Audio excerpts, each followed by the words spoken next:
evening.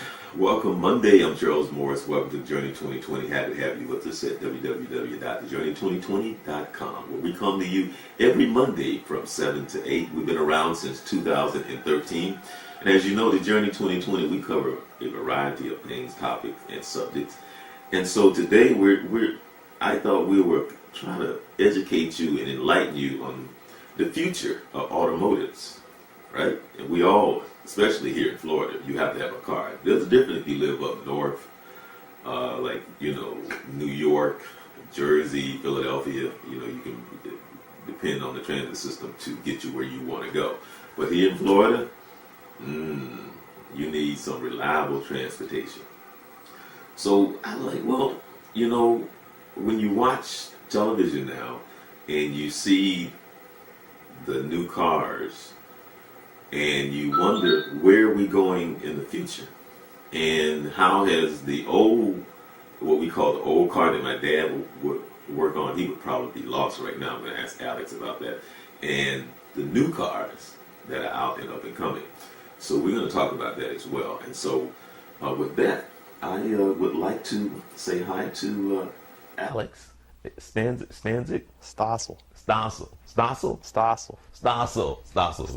Oh, forgive me, please. Well, welcome to the Journey 2020. Oh, well, thank you for having me here. Yeah, happy to have you on here. I gotta tell people how we met. Okay. I used to work out at Seminole State College, and they have an awesome automotive program out there. Quite intensive, a great deal more than I thought that it would take in order to become certified mechanic. So they really have an awesome program. We're going to have Alex speak to that as well. But that's how we met. And so had a 2004 Ion Saturn.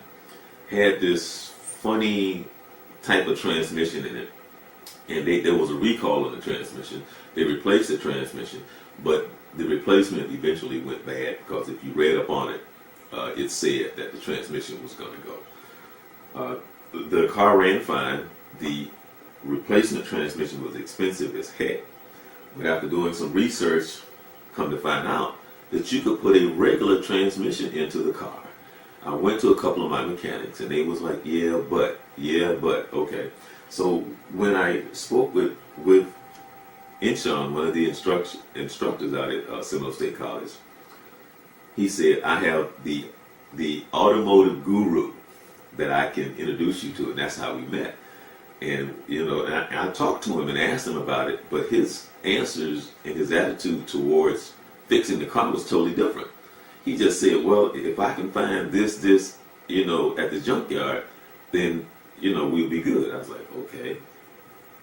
So I'm kind of like, But he never was hesitant in the sense of saying that it wouldn't work. He was just saying, I have to make sure that I have to find, I think, the mounting. I think it's mounting brackets. Right. And a module. Right. Yeah. Okay, you're right. And that's all that he said. He said the mounting bracket and the module. Mm-hmm. That was it. And he said, okay, we good. So he goes and he finds what he's looking for. He had the car for about 2 weeks, and he called and he said, come and get the car. And maybe about 10 o'clock at night. So now I'm driving over, keeping the fingers crossed. I'm like, okay. So he said, start it up and take it for a ride. So knowing what you put it in drive and you just drive around just like that's the transmission that's been in the car the entire time. So it was kind of like, wow. Inshon was right. We was introduced to the guru. So I wanted to thank you so very much for that. I don't know if I really said thank you, but you helped us out a lot. Not only that, but you did it for a very reasonable price. Yeah, well, thank you. Right. So Alex, I invite you to come on the show today because I wanted to share that story because I wanted the people to know how I met you, but you've also done some other work on the different cars and it's very hard to catch up with it because anybody that's a good mechanic, everybody's calling them, everybody's knocking on the door. So if you know a good mechanic, you know that they stay busy.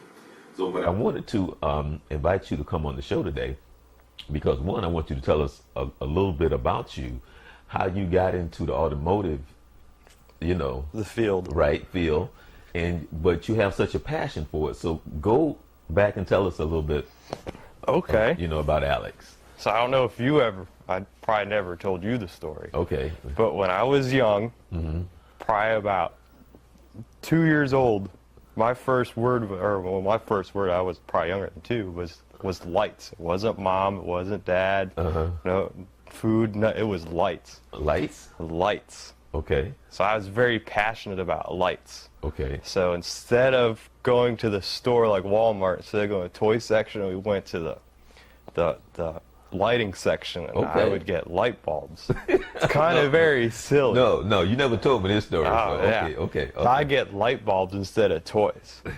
So I was probably, every time we go to the hardware store, that's what we would do. We'd get light bulbs, and I would carry them, and I'd never break one. Dad said, never broke a bulb. Right. I even got kicked out of preschool for bringing a light bulb to school.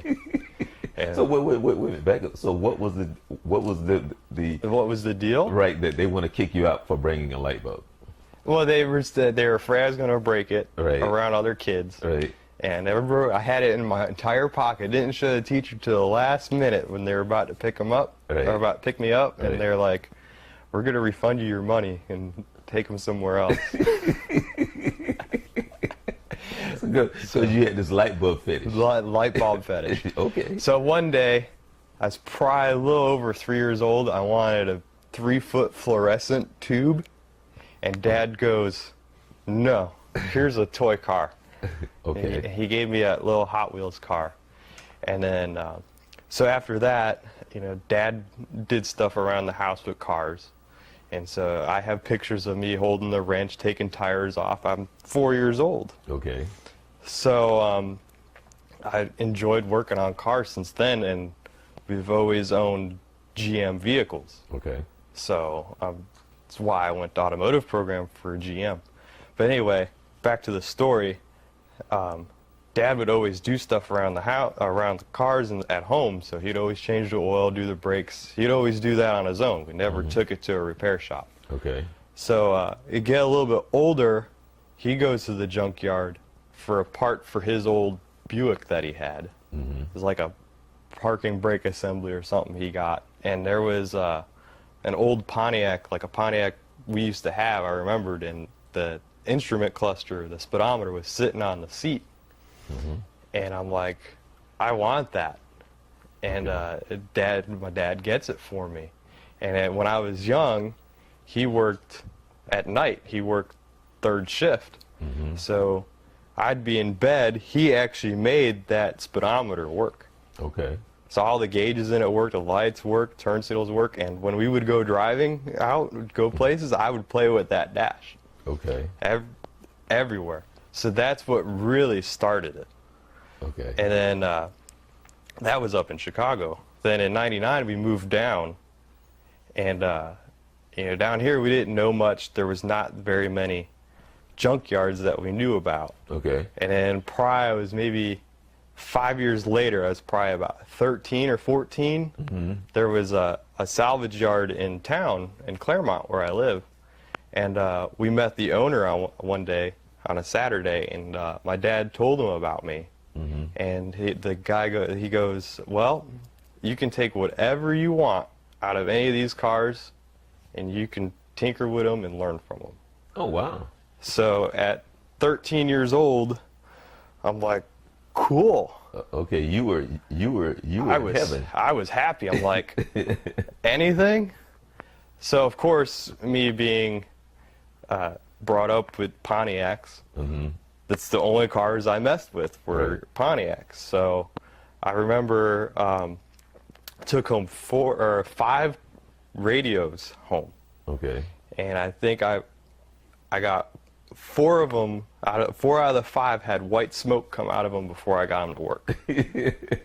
So finally the 5th one I got working. Okay. Figured it out, and then I learned that GM has color codes on all their wires, so everything, I got that one working, I've got another one, figured out, hey, I can get that other one working too, Okay. the same way. So at a young age, I learned color codes on stuff inside the cars Okay. versus outside. So come around time high school, they had an automotive program, and I got into that. And the Seminole donated a Cadillac, All right. and it had problems. And in high school, I basically took all the problems out of the car. Oh wow. Now, how long did that take? I probably had the car got there. I was probably senior year. It probably didn't take me very long to get it back to the way it was, without all the students from college monkeying with it. Okay. Probably about maybe 2 weeks, Okay. if that, 2, 3. It's been a long time. I don't remember. Right. Right. But then we had did that, and then we had a contest for all the high schools in from Lake, Seminole, and I think somewhere else. It wasn't Orange County, because Orange County has their own program, I think. Right. But for the first time in about maybe 10 years, we Right. got second place Okay. in the contest, and our school always was like fourth or third, but we got second. And that, when I did the contest, that really showed what Seminole had to offer, and I went for that program. Okay. So I went for the General Motors program for GM. Did the 2 years.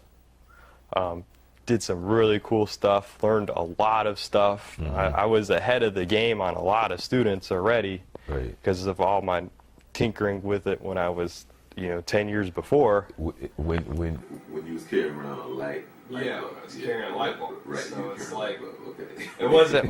It wasn't my first rodeo with a ratchet and Right. picking up cars with jacks and stuff. I knew what I was doing. Right. And some of the instructors there realized that, and that got a lot of doors open on some really cool automotive projects we've done in the past. So, and of course with your car is an awesome project too, Right. which I had no problems with, Right. because I've kind of done it before at home with engines instead of transmissions. Okay. So. Now,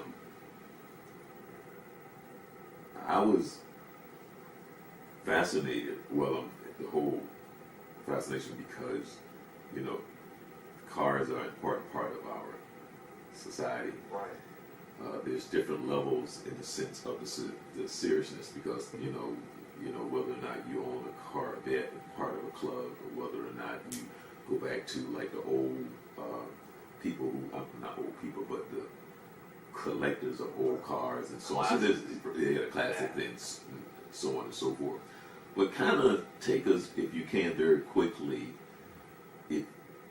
from what you know of how far you can go back to how the cars have changed, in the sense of, from, let's just say, how the catalytic converter, how that was instrumented into it, how now that's not part of the car anymore. Well, the catalytic converter is still a very important part of a car today. Well, I meant there was. Well, are you? I meant, for an example, I know that the way they used to tune up the car that pertained to the It's catalytic. different from what it is today. Right. That's what I mean. Well, cars nowadays Are built better. What? I mean. Go back. Go back All right. to. All right. Well, Yeah. Okay. let's try this. Okay. I'm a mechanic, but I've worked on a wide variety of cars. I worked on new cars. I've worked on 20-year-old cars. Right. I've worked on 70-year-old cars. Right, and that's what I mean when you go back. Remember, I'm trying to go back to the when Yeah. they used to take the Sunny Drive, and you got the skinny wheel cars and the ones that and how the technology has changed in a sense. Well, technology has changed greatly because of computers Right. and 3D drawings and stuff on computers and computer simulators. So back in the day, everything had a carburetor, Right. and I hate carburetors. Well, actually, that's what I meant. I meant to say carburetor. Carb- That's actually what I meant to say was So carburetor. back in the day, they had what they called it a carburetor and a points distributor. There you go. Okay, that's what I remember. So that's back in the day. That's what I was trying to get to. let's say you had a 55 Chevy Bel Air. Okay. Gorgeous car, beautiful lines, perfect, very nice car. I'm going to say, I'm not 100% sure, but I'm pretty sure it's the first year of the small block V8 that Chevy came out. And, it was carbureted and it had a points distributor. So and you were supposed to change your oil every 3,000 miles. And drivers were a lot more aware. They had to know their cars. They had to know to check the oil, check the coolant, check the brakes every time, adjust the brakes actually more than check the brakes. Because back in the day they had drum brakes. There was no four-wheel anti-lock disc brakes on a car in 1955. Right. That's unheard of. You might have been lucky to get power steering and AC if you had a Cadillac. Right. Okay. But you still had to do all those things. And so that was great. And then in about maybe the 70s, they got rid of the points distributor, and they kind of got into more electronics and some light computer modules. Your little calculator from the bank has more processing power than what was in the controller for the ignition, but it became more reliable. And now, instead of doing a tune-up every 15,000 miles, now you're at 50,000 miles on a tune-up. And then the introduction of front-wheel disc brakes meant now you don't have to adjust them every time you took your car to get in for a service. And then as technology improved, then of course you're aware of in the 70s the gas crisis, where everyone was freaking out that gas was getting over 25 cents a gallon. Should be really nice today. Yeah, but I can go back when I can remember riding my motorcycle. Gas was 33 cents a gallon, but also it was at that time, I can remember, it went from leaded gas to unleaded. And I never will forget this, and this is a funny thing, because here I am, I'm a little kid, and I can remember how, I don't know how I ended up I was somewhere with someone who was buying a car.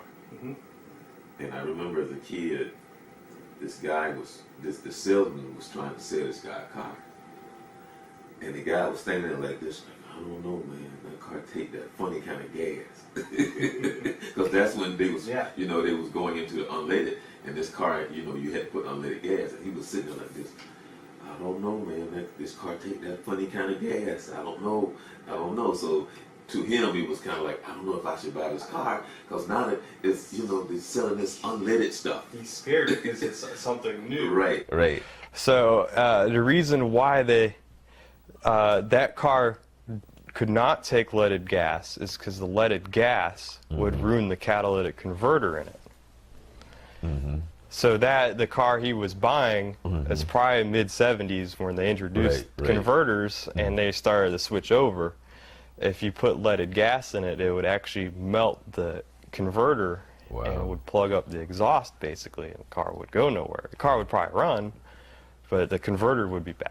Okay.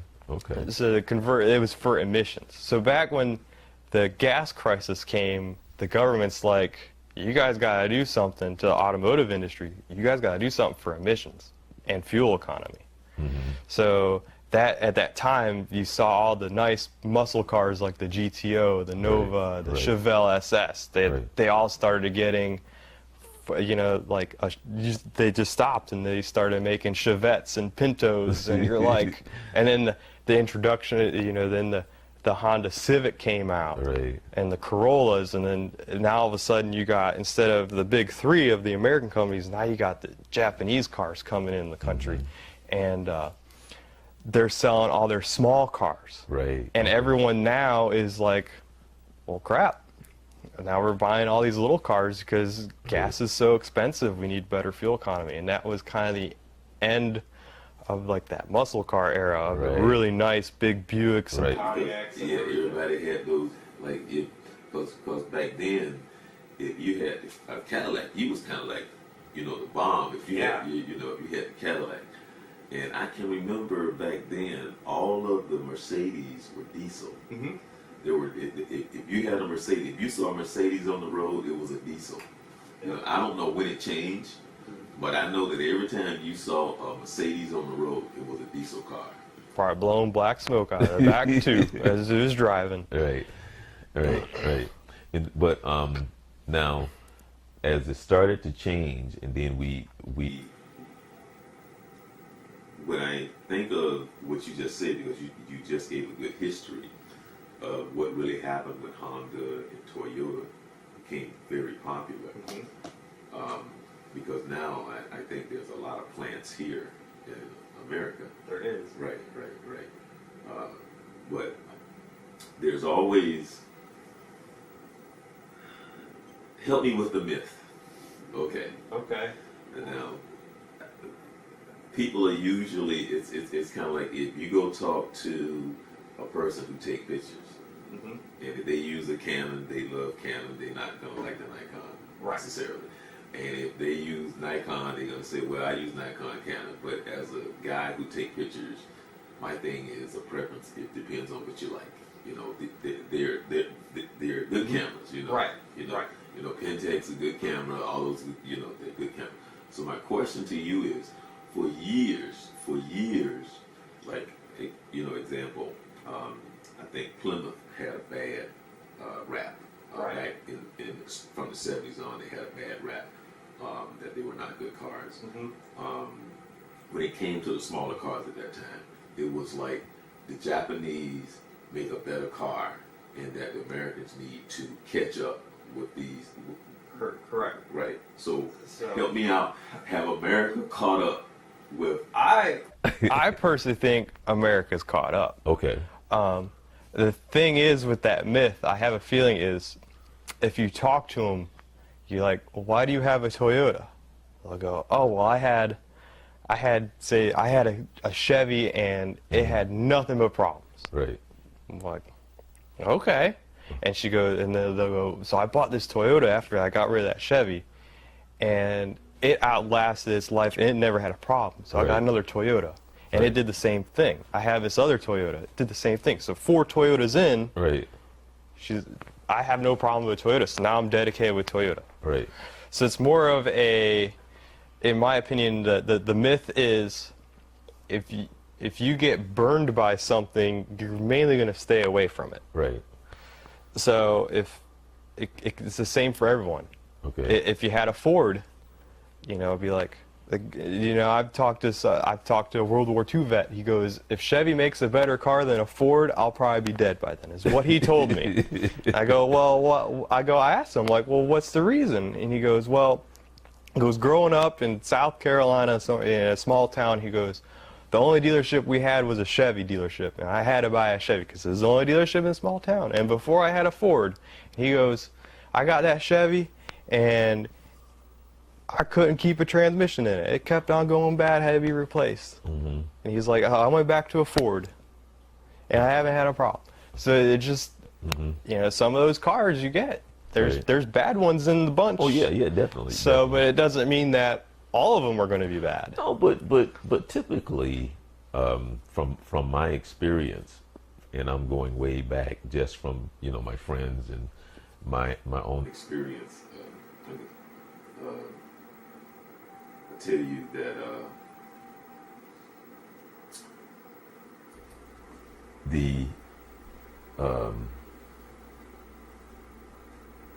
my friend, you know, my girlfriend, she had a Mercury Bobcat. Love that Bobcat, which was really a Pinto. You know, and my friend who had the Chevy Nova, and it was a three. It was a 3-speed. Right. It was a 3-speed, and he, you know, he hooked it up.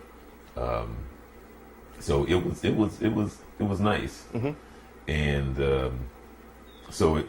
but the funny thing is, now I'm going way back when he was a teenager. And he had the Chevy Nova, and then he went to the Pinto. Oh boy. Oh, that's hilarious. Yeah, no, right? And it was because back then we were like really young, and so because he had the big wheels in the back with the Chevy Nova, and he had the small wheels in the front and everything. And then I think his senior year, he ended up with the Pinto. And I always remember it was that green Pinto. Yep. And the other guy in our group who had the car had a Datsun, a little small Datsun. It was this little orange car, and I forgot the month, but I see it in my mind. It was a little small Datsun. And there are a couple of bridges in Jacksonville, because that's where I'm from. And they would go to the top of the bridges because that would take them as fast as their car would go. Because they would use the downhill. In the car, I think because I think the Datsun actually was a little faster than the Pinto. Right. Where I think the Datsun, the Pinto did like 95, but the Datsun may have did like 102. Right. Yeah. Something like that. It was just a little faster. Yep. But the top, probably the fastest it would go is downhill was maybe about like 95 or something like that, and the Datsun maybe was like 100 or 99 or something. Yeah. Like that. And they would go do that from time to time just because you're 16 years old, 17 years old, so just to talk about that type of thing because they love cars and stuff like that. But if those times as little kids, well, not little kids, but as teenagers, that's the type of stuff that you did. Right. And both now, like my guy, who I'm talking about that had the Nova, he's always been a Chevy guy. And even to this day, and he's always been one that you would take the car to and he would tune it up. And he was the guy that was in the neighborhood for those who could afford, like the mini bikes.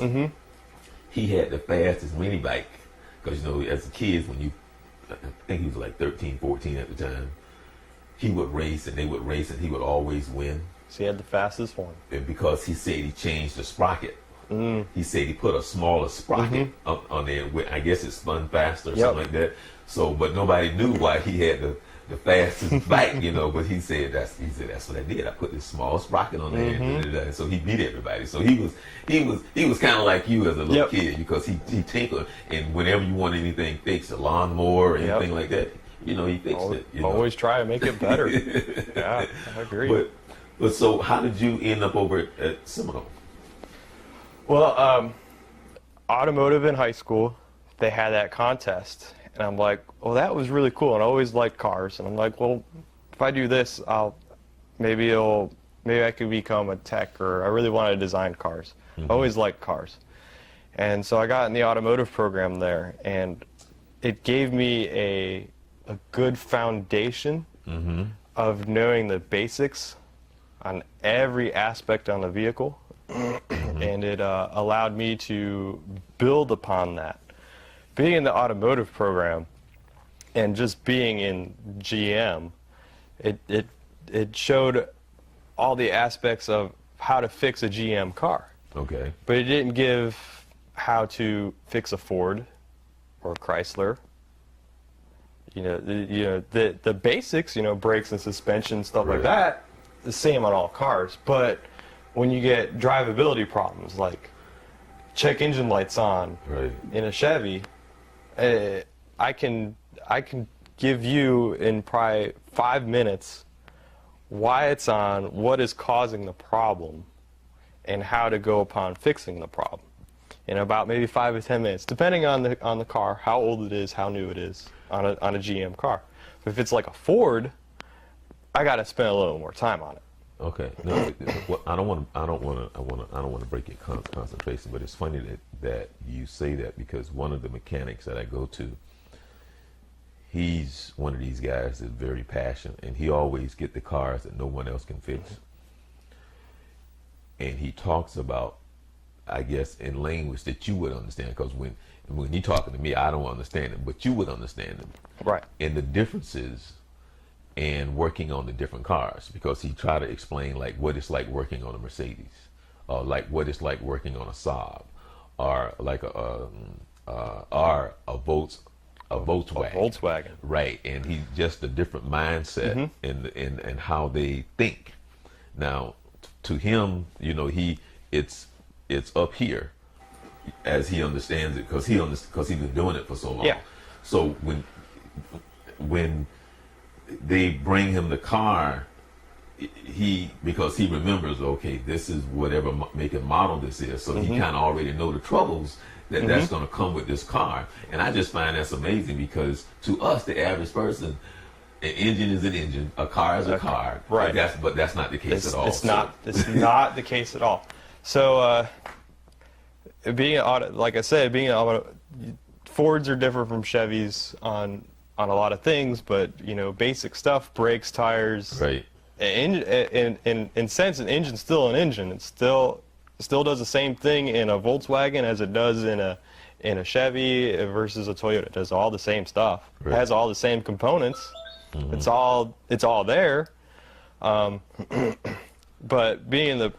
like I said, being in the program, we were just solely trained on GM.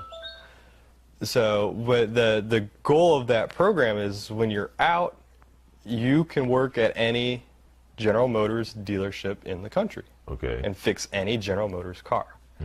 And I learned on Cadillacs. Okay. So I know everything about Cadillacs from 2013 and older, because that's when I stopped. So when I got out of their program, I kind of left the dealership world and I went on the independent shop. Okay. And an independent shop, you see everything. You don't just see Chevys or Cadillacs like where I was at Cadillac. You don't just see GM cars. Independent shop, you see Toyotas, Right. Hondas, Fords, Chryslers, and the occasional Chevy, you know, but you're going to see a lot more. So, being what I knew, I kind of applied it to the other cars, and they are similar, but they're not. So if you have the best way to learn on it is kind of throw yourself into that car. But if you have someone that knows that car, say you're an independent shop and you're the Chevy guy, and the other tech next to you is from Ford. Okay. So you got a Ford now. You're working on a Ford. You're like, well, it's got this check engine light on for something, and you go and look at what the description and what it says, and you're like, you know what? I'll ask my friend, the tech next to me, say maybe he might know, he might have some insight. Right. And a lot of times it'd be like, you go to him, he's like, I checked this, and I have this code, and you'd be like, have you seen this before? Right. And 9 times out of 10, they're like, I've seen that before. That usually is because the O2 sensor is bad. It may give you a good reading, but the O2 sensor is faulty. Right. And you're like, oh, okay. And then you throw the O2 sensor on the car, and that was the problem. Right. It could be things like that. German cars, Okay. they're very fun. They are, if you know them, they're probably, if you know a car, it's the easiest car to work on. Okay. But if you don't know the car, it's the hardest. So a German car, to me, is the hardest car to work on. Let me stop you there. Okay. Okay. There's always the back and forth because whatever it is, our fetish, whether or not it's it's a motorcycle or whether or not it's a car, we love the name brand, this and that. What's the difference between a BMW and a Mercedes? What's the difference? It is the name. Right. That so the difference between a BMW, a Mercedes, and a Volkswagen is basically the price. Right. Okay. Now, and they're all independent. A Volkswagen owns Audi and Porsche and Lamborghini, stuff like that, all the high-end things. Right. But they're all built in Germany, and in Germany they have a different mindset. They don't, if the car is in repair, if it's broken, they don't care how long it takes for the repair to get fixed. Really? They really don't. So they engineered it great. It's perfect engineering on it, is awesome, but when it comes time to take it apart and try and fix something, try to get to this one simple part. There's a million parts in the way of it. Right. And if it's an older car, older German car, the plastics, they get hard and brittle and dry rot, and you try and take it apart, 9 times out of 10 they're going to break.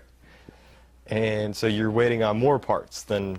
Right. So at the end of the day, your repair for something so simple is going to be a lot more. Right. Because there's other things that come to play in taking it apart, and they could break, or the labor is really, really high because it takes this simple part. Right. It takes 20 hours to get to it because the whole car's in the way. Yeah, I mean, I hear that a lot as far as like from the mechanic that that I go to.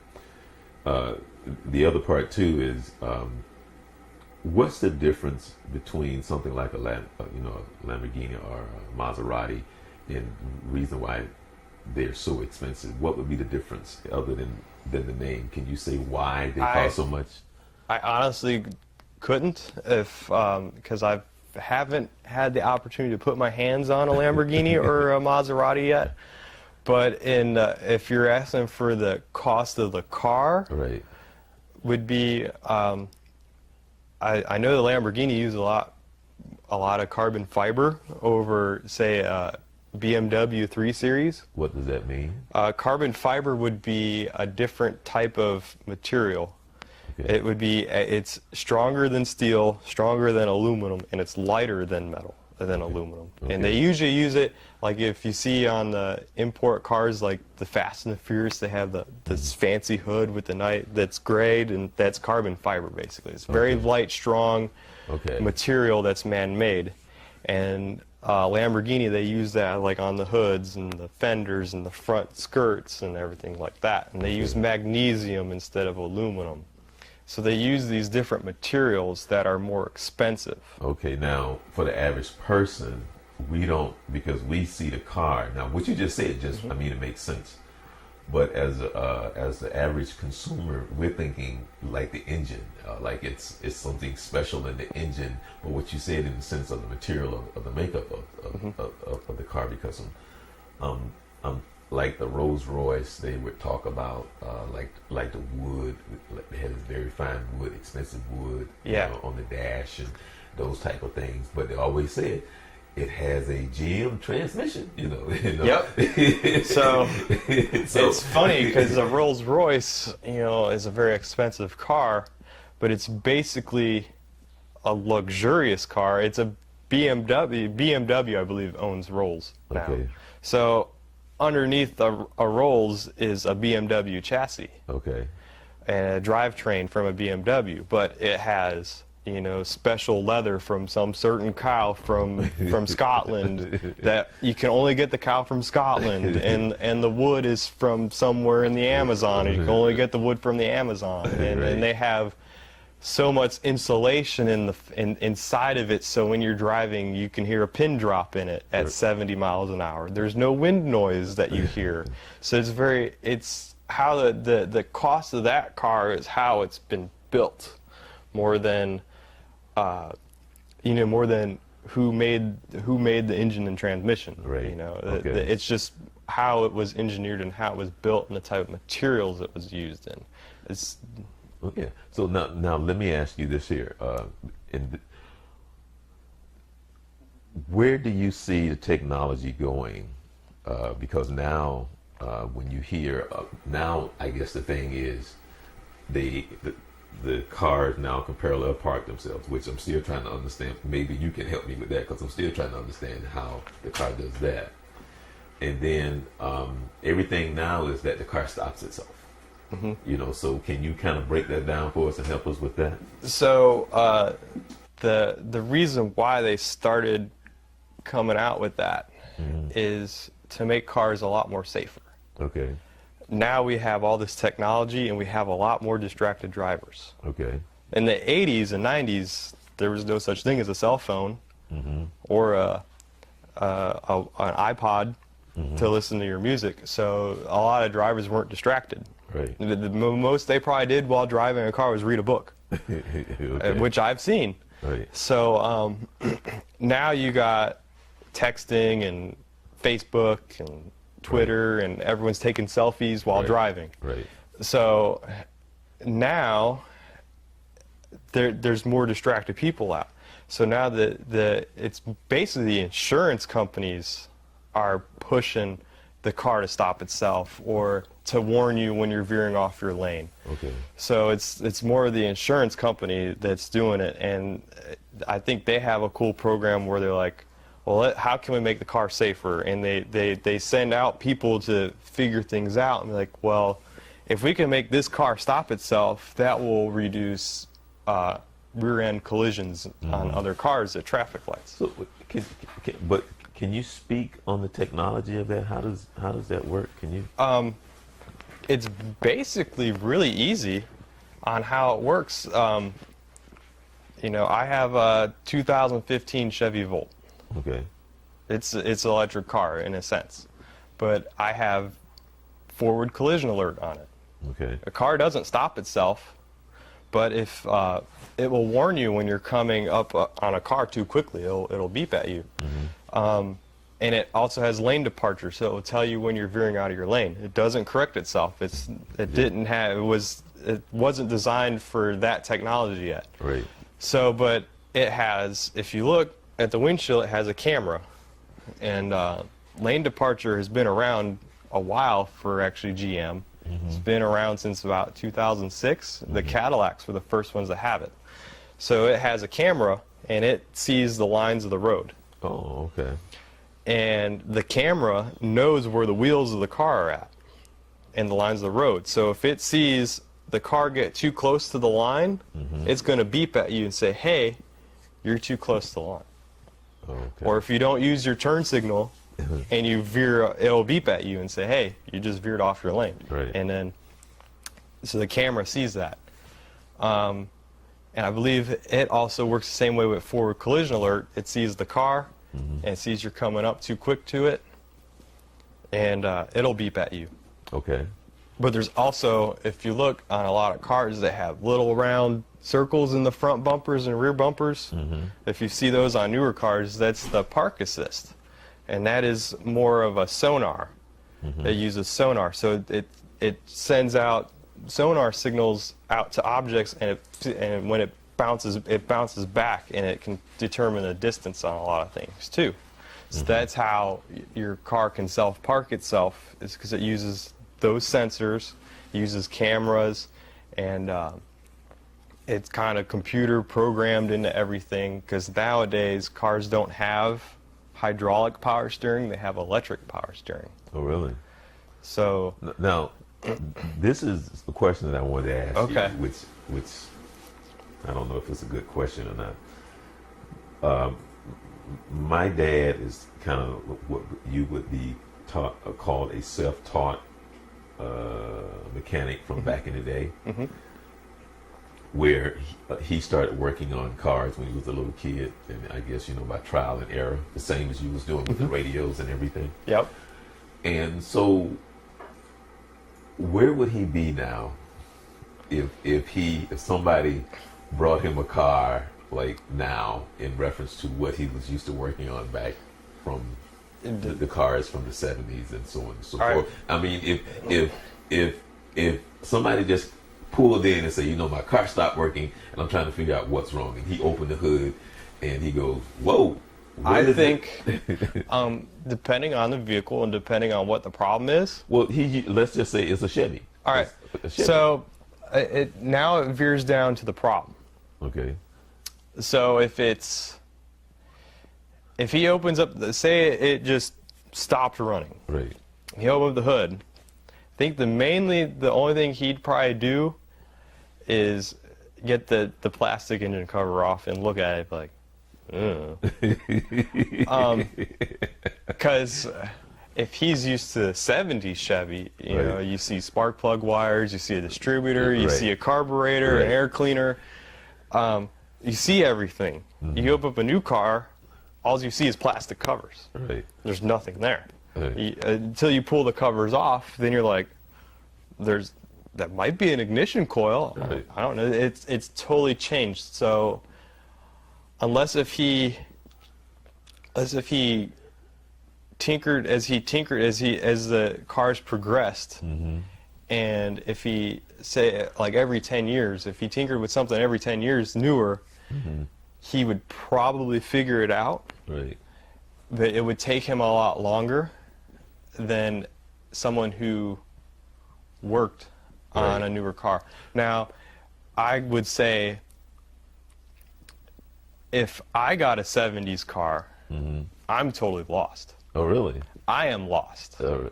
Where your dad would excel and exceed, Right. he'd be like, adjust the idle on the carburetor and that'll fix it. Right. I would be like, how do you adjust the idle on the carburetor? Right. Because I'm used to the computer does it all. Right. There's no computer on a carbureted car, so Right. it's all mechanical. So he would excel on the Right, I 70s get you. car, I get you. where I would excel on, say, the 2010 Chevy Right. that doesn't run. Well, see, now I'm gonna. I don't know if this is a fair question. But see, to me, because I guess I'm just logical and I'm old school.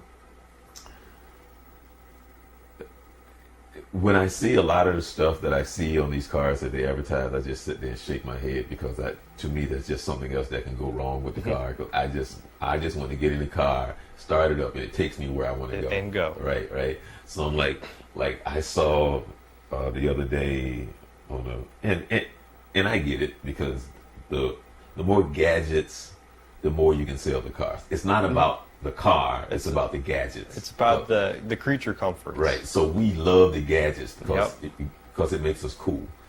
So I saw where the handles came out, where I guess it was like some type of something where I guess they showed where the handle comes out and then you can open the car. That kind of, I'm looking, that ain't nothing but something else that can go wrong.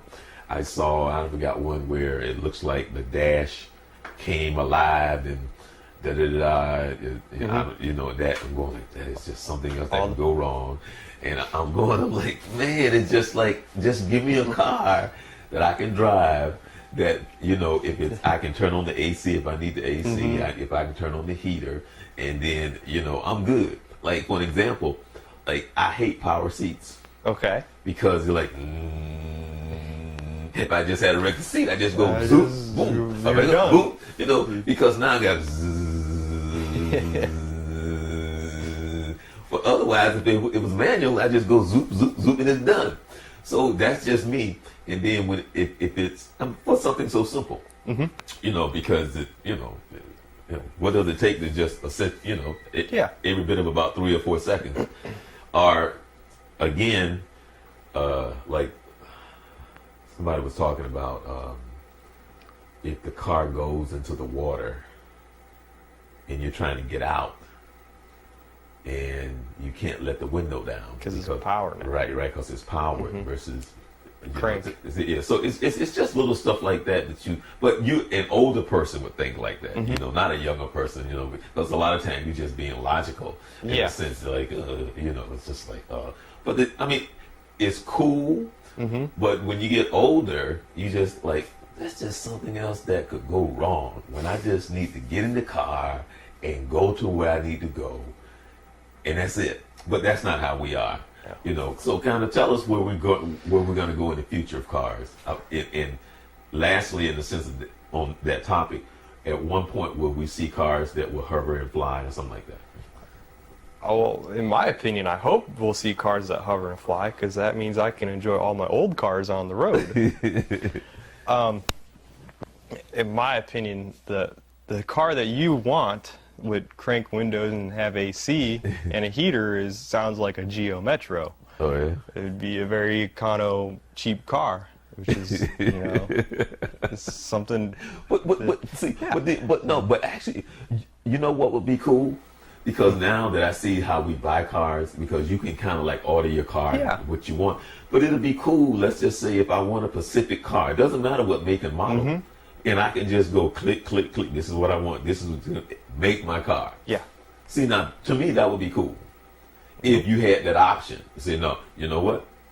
I may want power windows, but I don't want power seats. Right. You know, you know, I may want the, you know, the sunroof, or the sun. But you know, I can just go click. No, I don't want that. I don't want that. I don't want that. I want this, and this. And then I could have my whatever nice car just with the options of the things that I like, and that'd be cool if they could But I know it's on on the assembly line in there. Yeah, but I think if you wanted to do that, you'd go in the dealership and be like, I want to order a car with these options, and I'm pretty sure a lot of them would be like, we might be able to do that, or you might have, in order to get this option, you may have to have this, because they're tied together. A lot of things like that on newer cars, some things are tied together, because everything in a new car, you have so many modules, and they all talk to each other, and if one's not there, it brings down, sometimes it makes everyone else unhappy, and that's why to make it easier on the manufacturer, they probably just say, we gotta leave them all in. That way, the car is designed to have all of this. Let's leave it in.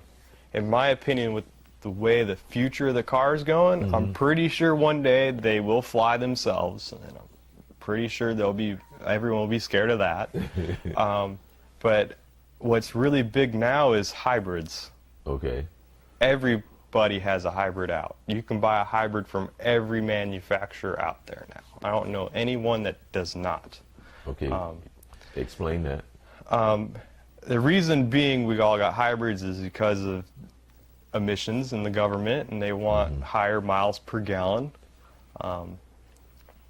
And the manufacturer, I believe the way the government works is that the entire fleet of cars, it has to average a certain, say it has to average 35 mpg. That's the average on the every car they make.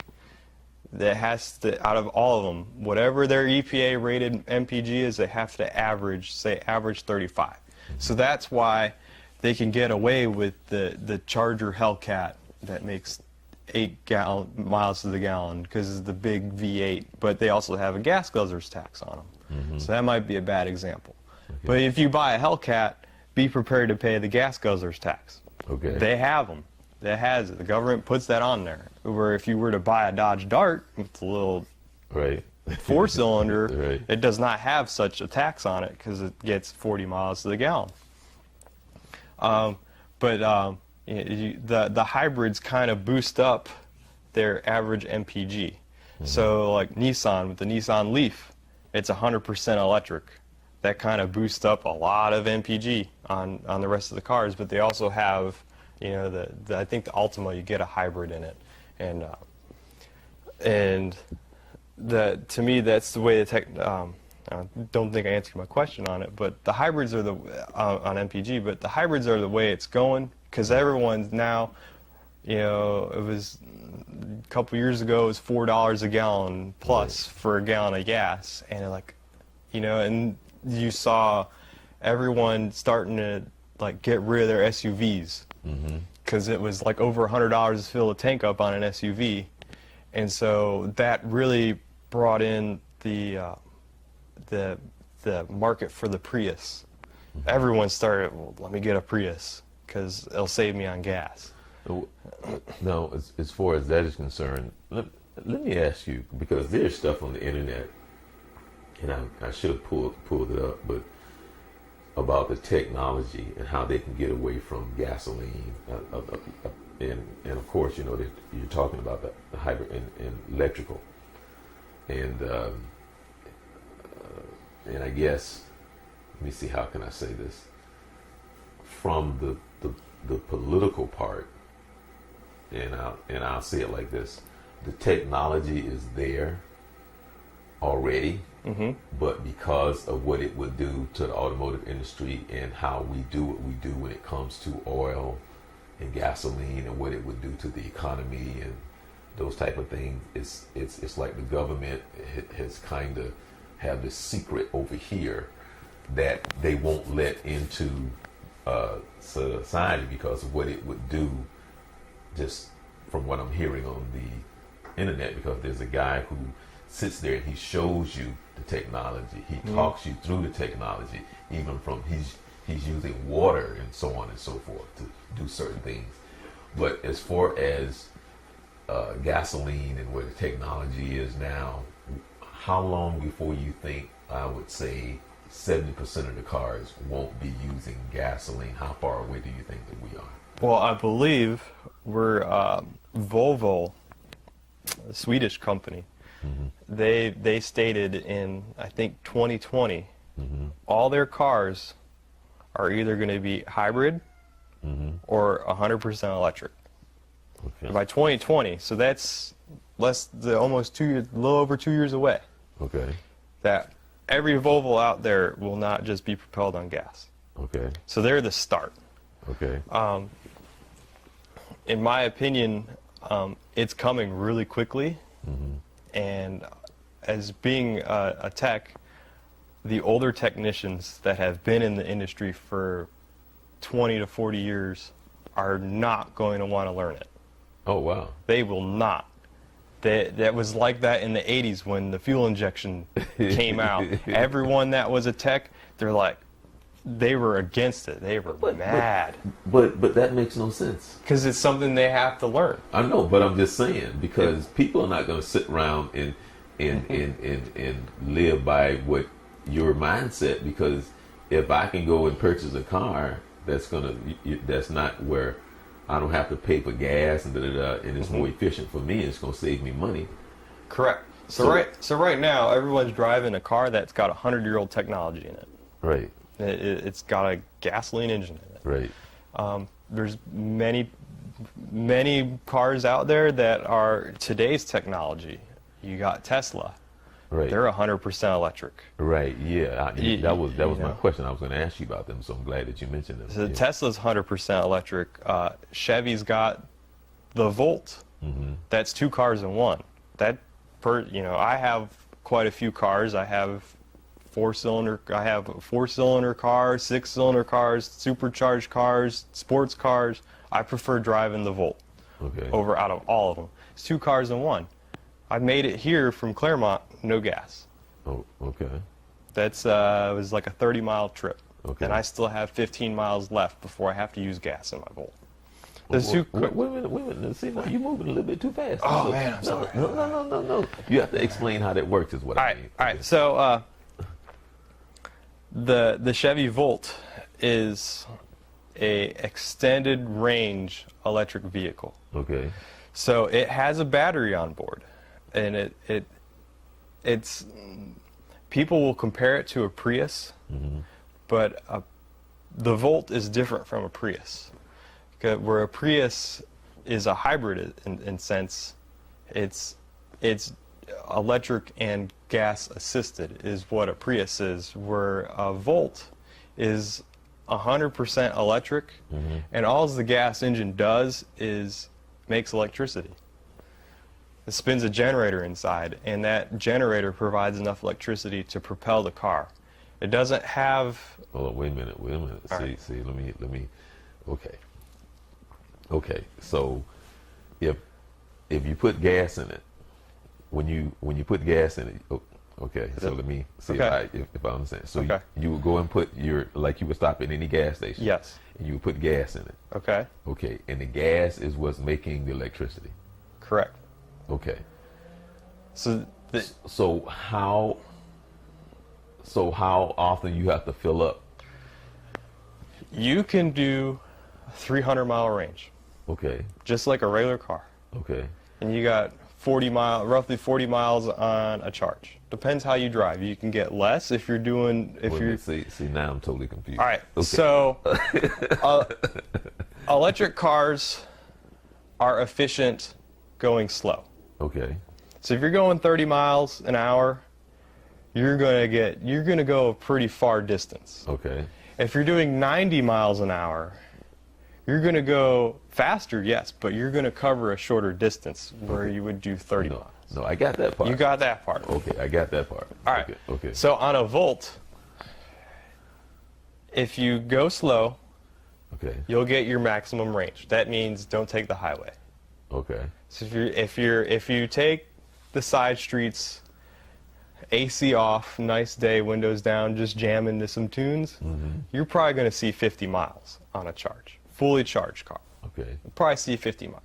Now, if you're in a hurry, hot, 100 degrees out, AC's on, you're doing 80 miles an hour on the highway, you may see 32, 38 miles on a charge. Okay. Just depends how you drive. Okay. Tesla's basically the same way. If you go slow, you'll get your 300 miles on the biggest battery Tesla you got. But if you're going fast, you're going to have less range. You're going to have less miles on a charge because you're using more power. How long does it take to charge? My Volt? On the average, the cars. My Volt, because I know more about my Volt than any other car, because I don't have a Tesla. If I had a level 2 charger, which means it's powered by 240 volts AC, from a completely dead battery to a fully charged battery is 4.5 hours. Okay. So in 4.5 hours, I'll have a fully charged battery. I can go again. If it's dead and you charge it 2 hours, you'll have half the range. Doesn't matter how many times you charge it or discharge it, or you unplug it before it's fully charged. It's all programmed to accept all of that, and it calculates everything so it doesn't hurt the battery. Kind of like when you plug in your cell phone just to get 15% in it. Kind of may hurt it, or on a laptop that hurts it. On that, it won't hurt it because the manufacturer has taken all of that into consideration. The car comes with its own charger, but it's a 110 charger. So you plug in the outlet. A completely dead battery will take 9 hours, about 9 to 12, depending on what amperage setting you set the charger on. And in my opinion, as much as I'm in that car, I need a 240 charger. Because the 110 outlet, it's like 4 miles in an hour of range. It's not enough. Right. In a Tesla, I know they have what they have the Tesla charging stations. They have a whole map of where they're at in the whole United States. And that is designed it's only made for Teslas. Teslas can only use it. I don't think the Chevys and the Nissans can go onto a Tesla charger. I don't think they're allowed. But it will take their completely dead battery and charge it up to 95% in about 30 minutes. And the reason why it only does 95% is because the last 5% is it's balancing all the cells in the battery pack, which is what takes the most time, is to start balancing everything. Okay. So battery technology is improving a lot compared to what it was in the day where you had, I don't know if you ever heard of the EV1 that GM came out with in the 90s, and the government crushed them all. But that car had like a 200-mile range. Right. And it had lead-acid batteries in it. And it was an awesome car. You could only lease them in California. A lot of the movie stars liked them and everything. Right. So when GM came out with the Volt, they already had all the technology from the 90s. Right. So they just implemented all of that into it and just improved on it, changed the battery from lead-acid to lithium-ion. And they learned from their mistakes on the older car. Nissan, when they came out with the Leaf, they did not have an electric car in the past. So they had to start from scratch, which is why if you buy an early Leaf, they said it had a 100-mile range, but people were only getting 70. Right. And in the hotter climates, they got less, and the battery would go bad in like 5 years because the battery technology, they didn't understand on how much percentage the battery can go down before it hurts it and you lose range, and battery degeneration takes in and starts killing the cars and your range. I think that you should have maybe you do, but I think you should have a YouTube channel. You have a YouTube channel? I do not have a YouTube channel. You should have a YouTube channel. Just seriously, you should think about having a YouTube channel and kind of explain some things where people can go and you explaining like this part of the car, what's going on in this part of the car. I guarantee you'll have a lot of hits. You know, seriously. Well, thank you. No, but I'm saying that's because you know, like a lot of times, that's where people go trying to solve problems. But what I find is that YouTube can be very informative, but sometimes the people that are explaining it are trying to do it. You'd be like, man, I just need to, and they're on to something else, but they're saying this is for this, but then they, you know, I mean, some people do better than others, and some make it plain and simple. But it's nice when you can just make it like dumb, stupid, simple. You know, you know, and just make it dumb, stupid, simple, and then you know, then you can see whether or not this is the problem or something in reference to, not that you would have time, but people make money off of that based on how many hits. I mean, I don't have to tell you that. You know how many likes you got. People, you know, subscribe to your page and and so they pay you.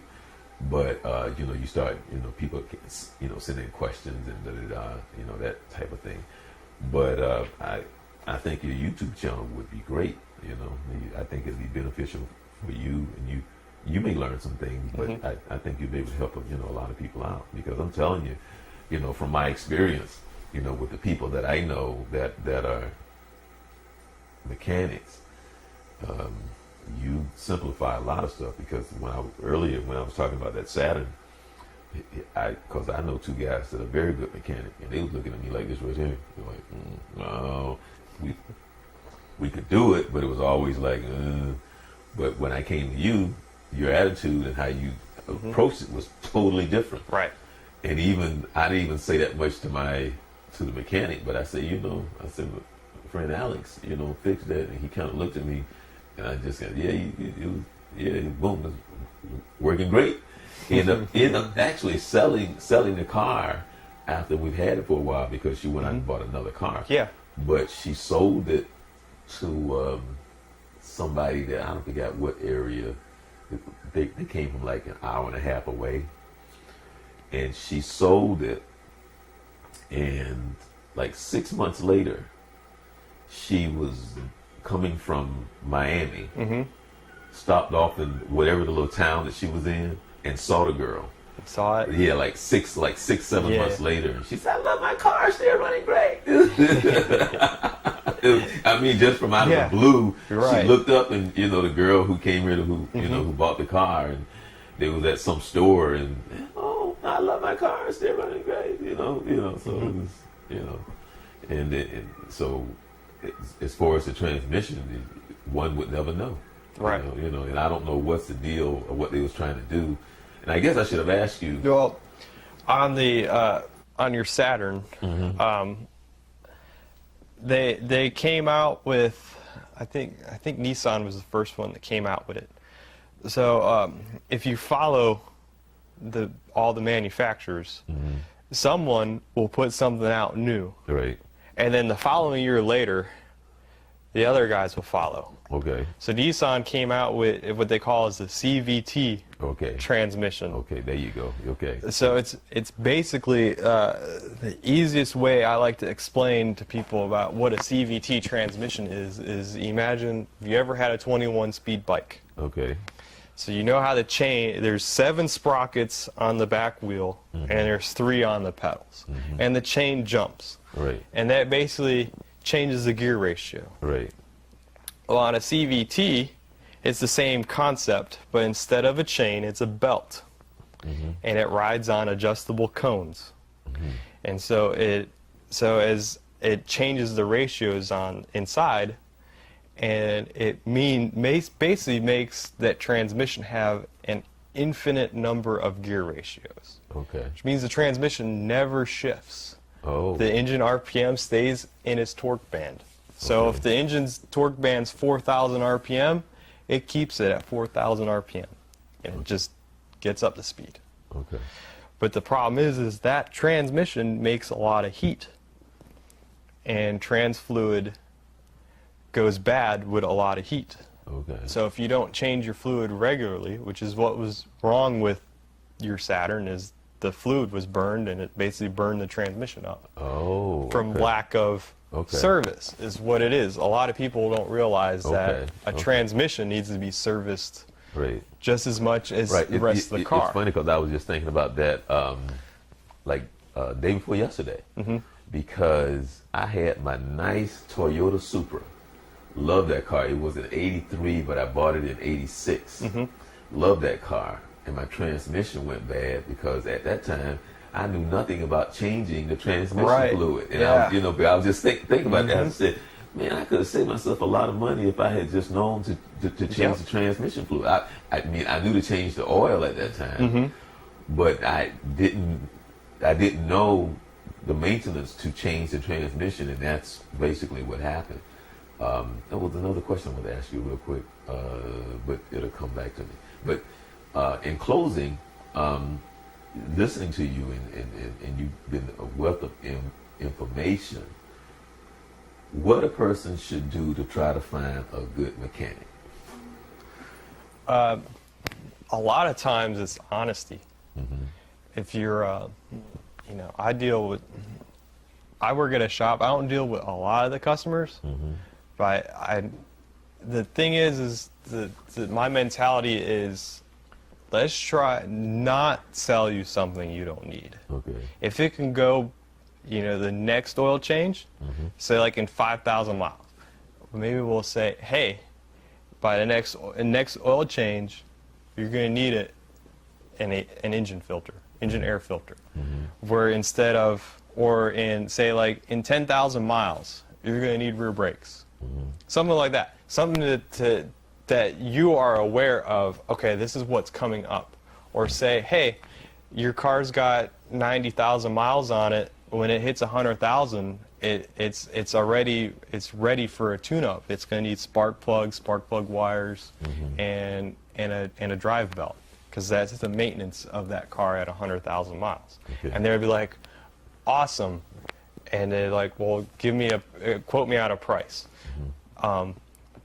That's kind of the way I would think of a good mechanic, is not only just by him being smart, and it's the honesty, letting people know ahead of time what to expect.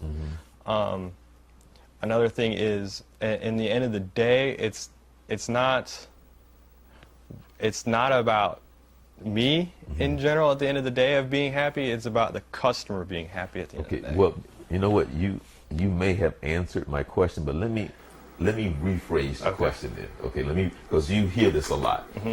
Okay, when you go to places like how I met my mechanic that I know, I had an Acura Legend, and I would take it for the regular maintenance to the dealership, and then I met him at the Acura dealership, and then the secretary told me, because he always seemed to work on my car, and I got his number because the secretary said, you should just call him.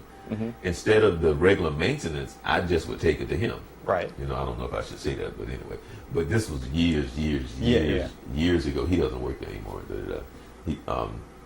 But what is it that you should look out for, especially when you're going, because the dealerships are known to overcharge you. The dealerships are known to try to sell. So when you are dealing with the dealership, what are some of the caution flags or something that you should look out for when you take your car in and for maintenance when they're trying to give you the pitch? Well, we got some, like I said, I work at an independent shop, and some of the techs have friends that will take their cars to the dealer. A good example was, now me knowing the cost of parts and labor rates around town and stuff like that, you kind of have a general idea of how much something should cost. So a good example was the other day, one of the techs, his buddies have a Nissan, a little 4-cylinder Nissan. It was needing $2,200 worth of work from the dealership. and all it was I think a tune-up Okay. for it. And on that car, a tune-up would basically consist of 4 spark plugs and coil boots, and it might have had a bad coil. Maybe it had a bad coil. So it was and it was an hour of labor to do it. So labor rate, probably $120 at a shop. And for parts, you're maybe under 500 for parts. So total cost out the door should be maybe $650. That might be on the high end. Okay. And they were wanting $2,200 Okay. at the dealer. They were way jacked up high. Okay. So a dealer will. It's kind of strange to figure that out. No, So yeah, well, but see, I just came up with the perfect idea. okay, That is, you should have a YouTube channel based on if somebody's sending you a problem, Right. the estimate of how much it should cost. it would be pretty good. Yeah, That you would know, be and, pretty good and you just giving your estimate Right. of what you think it should cost. Then they have a ballpark figure. Yes. You know, that's probably would be a good YouTube channel. That people would just, you know, you have your, you know, whatever email you want to, Right. and they just send you the information and you just email them back. And, Yep. and I bet you'll get a lot of hits on your YouTube channel. Would be a good idea. Yeah, because people, I mean, Because a lot of times, a lot of people will be sticker shocked. oh yeah, A yeah, lot of times, so they'll be like, "It's going to cost $1,200 to fix the AC in my car." That's about average price on it, especially if it's an evaporator inside the car. Because a lot of times, if on an AC problem, Dodges are really bad about it. Is that an evaporator will go bad, and in order to get to it, you got to pull the whole dash out of the car. okay. It's So, one of my final questions. Under GM, when it comes to with the Buick, Oldsmobile, so on and so forth, is there really a difference? is there a difference? Right. People will say no. I too say no. There's really no difference. All the parts are the same, but if, in my opinion, each car has a personality, Right. and sometimes a Buick Regal, say like a 2001 Buick Regal, is the same as a 2001 Buick Century. It's the same exact car. They most likely will drive alike. They'll drive the same. But if you get a Pontiac Grand Prix, that is the same car, just it has different fenders, different interior, but it will drive a little bit more sportier. It will look a little bit better. It will feel different, but the underpinnings of the car is identical. But they may change the ride, so it'll ride a little bit stiffer from the Buick, so it'll be sportier. Or they'll change the mapping of the computer to give it feel like it has more pep than the Buick. So essentially there's no difference, but then at the same time there is something a little bit different between the two. Okay, and I got one other last Okay. question, and that is, over the years, Mazda, is it Mazda that worked with Ford? Mazda worked with Ford. What are some of the Japanese American cars that are made, like a Mazda and a Ford? Like what are some of the cars and what are some of the companies that Alright, work? so you know that Ford was with Mazda, but not only had Mazda, but they also had Jaguar. Okay. So a lot of the 2000s Jaguars have Ford parts on them. Chevy's been with Toyota, Okay. with the Geos. Actually, Chevy's been with like Toyota, Suzuki. They've been with Isuzu. They've been with a lot of people. Mainly Toyota, because the Geo Metro, or not Metro, the Geo Prism is a Toyota Corolla. Chrysler's been with Mitsubishi. Okay. The Mitsubishi Eclipse is a two-door Chrysler Sebring. Okay. In case you see a two-door Chrysler Sebring, you're like, that's a Mitsubishi Eclipse. Mitsubishi had a truck that was a Dodge Dakota. Okay.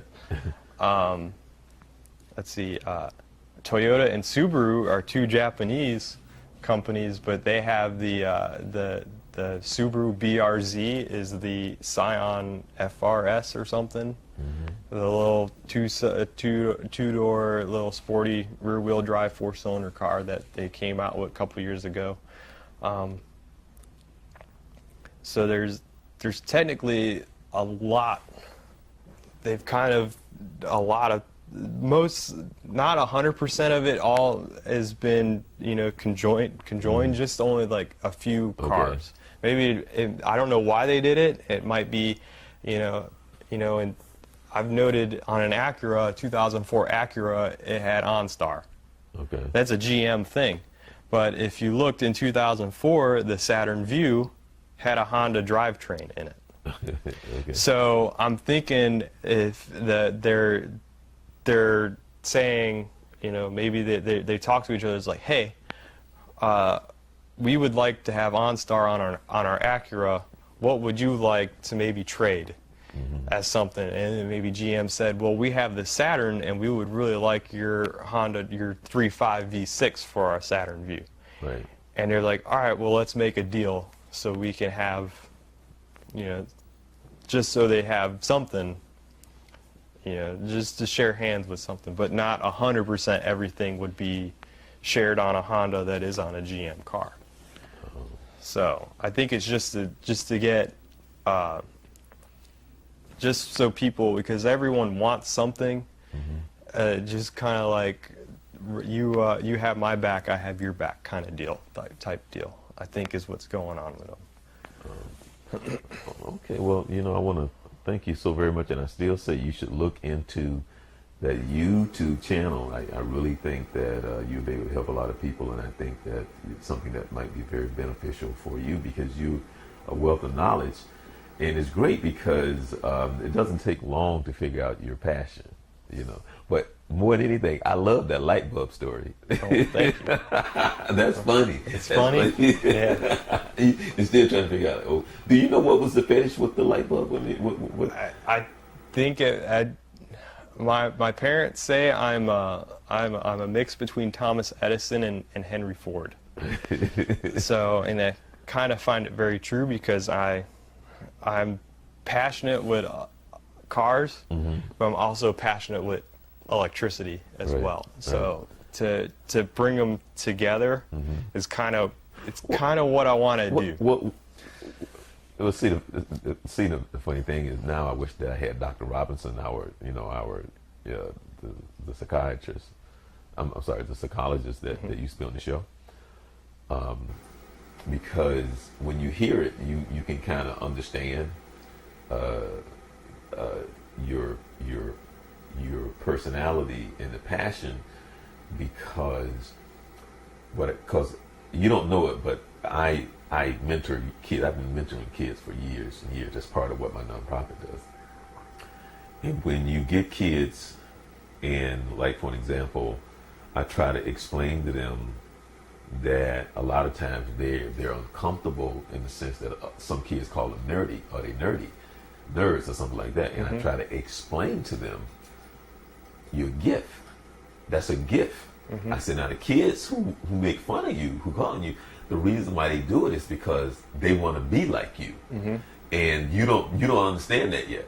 But once you understand your true gift that God has given you, then you embrace it more. But right now you're just trying to find your identity, and you want to fit in. I said the people that you're trying to fit into, what you don't understand is they're jealous of you, and they really want to be like you, but you don't understand it yet. So you need to embrace your gift and laugh with it. If somebody call you nerdy or something like that, that's a blessing. And that's what I try to get to understand. It's a blessing because it doesn't take long for somebody who's around you to figure out like, wow, this guy's good, but you embrace it so commonly, like, it's like I would call you, whether or not you would understand this, but you're kind of like the like Michael Jordan of basketball.